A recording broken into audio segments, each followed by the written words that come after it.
যে আমাদের সদর দরজা।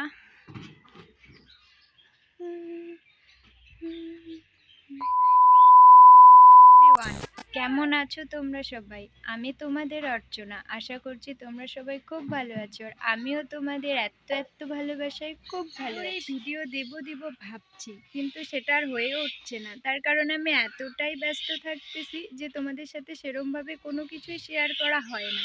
তো ফাইনালি আর 15 দিন বাকি আছে বিয়ে। 15 দিন না, সরি, ভুল হয়ে গেছে, 14 দিন বাকি আছে। তো চলো আমি তোমাদেরকে একটু বিয়ের প্যান্ডেলটা দেখিয়ে দিই কোথায় কি হবে। প্রথমে ঠাকুরঘর থেকেই শুরু করা যাক। এই হচ্ছে আমাদের ঠাকুরঘর, আর আমার মানত ছিল বলেই প্রতিমা দেওয়া হয়েছে। তো চলো আগে তোমাদেরকে মাকে দেখিয়ে নেই, তারপর পুরাটাই দেখাবো কোথায় কি হচ্ছে। আমাদের দেবী মা, যেটা আমারই মানত ছিল। চলো একটু ভালো করে দেখ।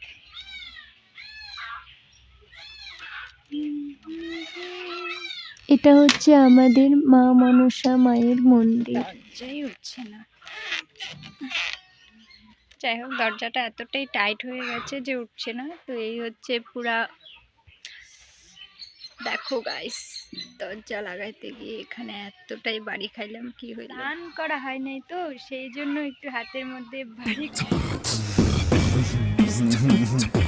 ঠাকুর হয়তো বলছে স্নান টান করিস নাই আর আমাকে দেখাইতে আসছিস। তো কথায় বলে না, সাথে কার পাপ সাথেই দিয়ে দেয় ঠাকুর।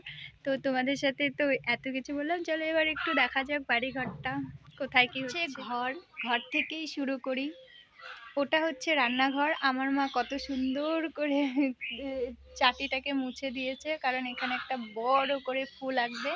আর এই দেখো পুরা বাড়ি একদম এলোমেলো হয়ে আছে কাপড়ে। আর এখানে এটা বাড়ির এরিয়াটা প্যান্ডেল কমপ্লিট হচ্ছে, যেহেতু 18 তারিখ আশীর্বাদ হবে, ডিসেম্বরের 4 তারিখ। এই যে দেখো, আজ মন জুড়ে সাজে খুশির আলো। আর আমার মা প্যান্ডেলের পাশে কাপড় শুকাইতে দিছে। তো এটা হচ্ছে বাড়ির ভেতর। এই মণ্ডপেই হবে আমার শাদী, বিয়ে। তো চলো বাইরে যেখানে এখন খাওয়ার প্যান্ডেলটা হবে তোমাদেরকে ওটাও দেখিয়ে দিই। পরে যখন আরও কাপড় টাপড় দিয়ে পুরা কমপ্লিট করা হবে তখন আবার তোমাদেরকে দেখাবো। চলো এখন বাইরে কোথায় হবে সেটাকে আমাদের সদর দরজা।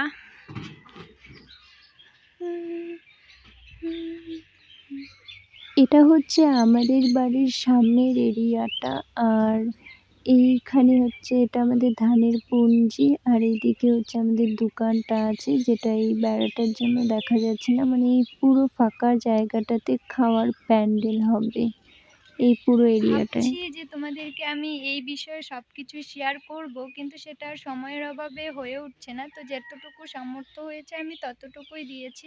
তো এরপর নেক্সট ভিডিওগুলো দেখার জন্য চ্যানেলটিকে অবশ্যই সাবস্ক্রাইব করবে, না হলে তোমরা কি করে বুঝবে যে কবে কি হচ্ছে, না সবাই মিস করে যাবে। তো সেই জন্য চ্যানেলটিকে সাবস্ক্রাইব করে দেবে। ভিডিওগুলোর আপডেট পাওয়ার জন্য চ্যানেলে থাকা যে বেল আইকনটা আছে না, সেটা ক্লিক করে দেবে, যাতে আমার ভিডিওর নোটিফিকেশন সবার আগে তোমাদের কাছে পৌঁছায়। তো দেখা হচ্ছে চলো নেক্সট ব্লগে। ততক্ষণ পর্যন্ত তোমরা সবাই ভালো থেকো, সুস্থ থাকো। আর আমার বিয়ে আসা অবধি প্রচণ্ড ঠান্ডা নামবে আমি জানি, সবাই একটু সাবধানে থাকবে, নইলে জ্বর সর্দি তো ফ্রিতে পাবে বোনাস হিসেবে। তাই বলছি সবাই একটু সাবধানে থাকবে। চলো tata, bye bye, love you all.